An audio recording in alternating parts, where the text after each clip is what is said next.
دو تا بچه گربه خیلی خوشگل، مشکی آقاست و پلنگی خانومه. اینا خیلی دوستای خوبی هم کنار هم.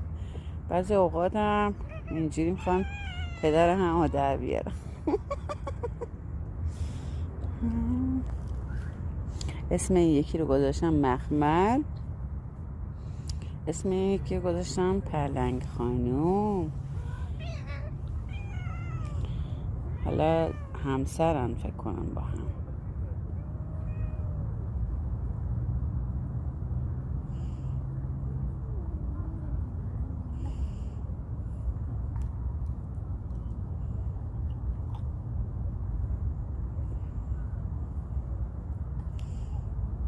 مخمل کوچولو کوچولو نگاه کن.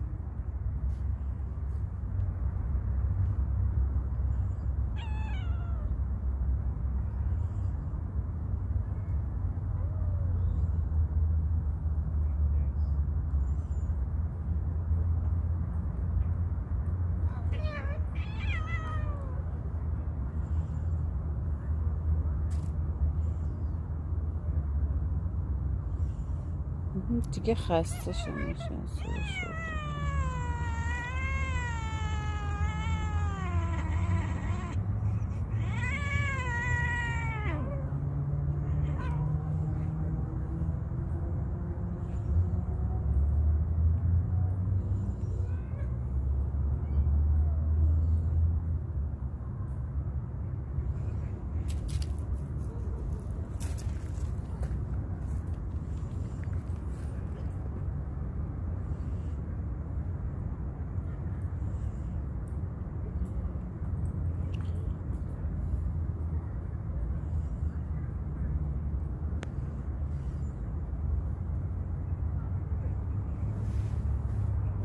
قهر کردن، از هم راشون رو جدا کردن.